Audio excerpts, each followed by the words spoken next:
Hello, dear friends. Welcome to this program, Our Moments with God, Our Moments with the Word of God, Our Moments with the biblical characters today, once again. As the other day, we had the first part of the Bible Garden in Holland, where our SVD parish is. Today, I'm going to take you around with, again, Father Matthew to the second part of the biblical garden. Welcome to you, Father Matthew, once again, and you're standing here before some character of the Bible. Welcome. Yeah, good morning. We are standing in front of a very famous statue here, the the fight between Jacob and the angel, we say, the angel or God or a strange person. It is very difficult to know who the other person was, but the Bible's, because he was not sure of that personality.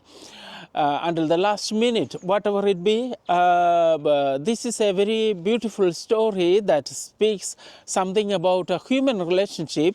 Jacob, if we read the chapters, the book of Genesis from 25 to 35, we will know that Jacob was not really a very honest person in all that he did, but God chose him as a patriarch, as a forefather for the Israeli people. And what is interesting is that God made him the basis for Israel's faith. And what is interesting is that his story narrates also our own stories, where we have to fight with our own self, and sometimes we have to we may not even recognize the presence of God in our life and the ways of God. Sometimes we will even fight against the ways of God, and I think it's something of that sort happens in the life of Jacob. He had to. He was not a very fine person, but but God promised him land, children, and blessings, and but he remains always faithful to the promises of God, and that is how God blesses him, and also with 12 children who will become the basis for the Israel's people. So what is interesting is also that his story is also a story of each one of us, where we will have to sometimes find our own way and evaluate what God shows us in our life, finding the meaning for the struggles and pains in our life. Yeah, then we have another image here, the story of Ruth. Ruth was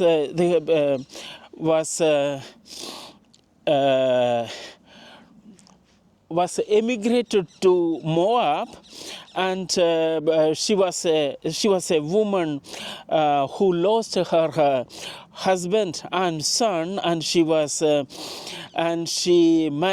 married to a stranger, and there with him he had children, and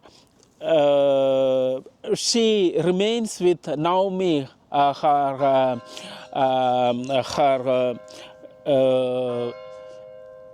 Belmer, his sister-in-law. Anyway, that is a story that can also speak something about the treatment of women in these days, where women struggle for their own life. Sometimes they even remain faithful to their traditions and their families, but they don't, ignoring their own comforts and their own life. And I think now Ruth is a story that speaks about commitment to God and commitment to a people, commitment to his values. Another story that we could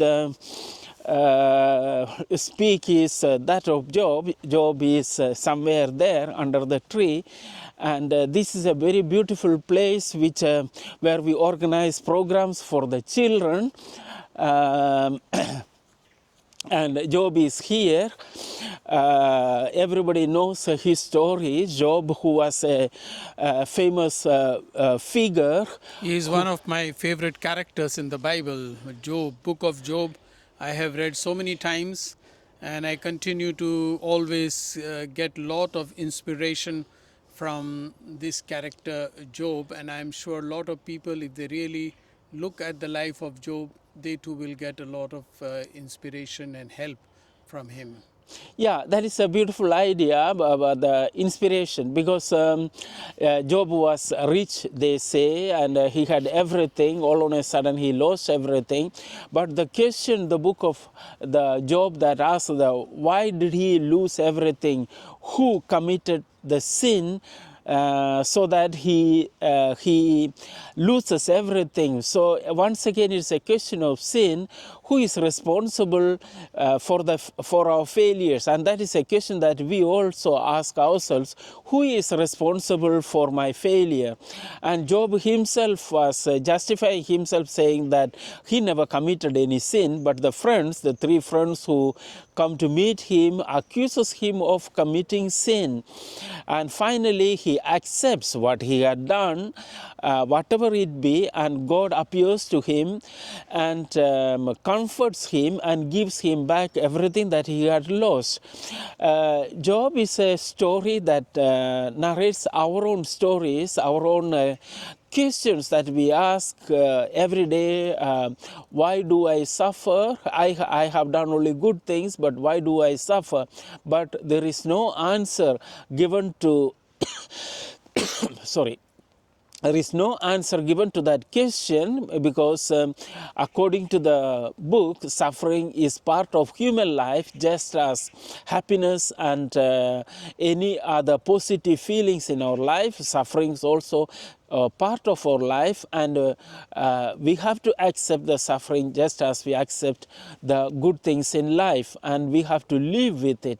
And that is what Job also had to accept at the end of his life, that he suffered not because he had committed a lot of sins, but whatever it be, that is part of his life. And until he accepts that one, he had not received the welfare that he had before. And that is also a good lesson for all of us. I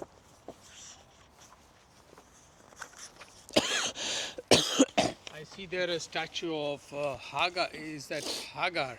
Yeah, that is the story of Hagar. We can read her story in the book of Genesis, chapter 16. She was a servant of Abraham, and Abraham had no children, so Sarah offered this lady Hagar to Abraham to have a child, and in that relationship Abraham had given birth. Abraham had a child, and his name was Ismael.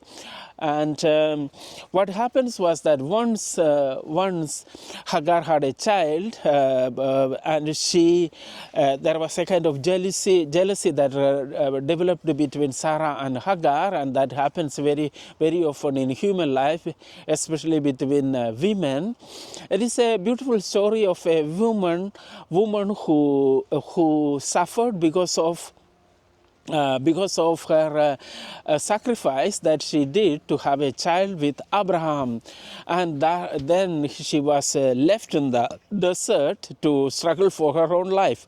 But that was the beginning of a whole nation. And we can read further in the history.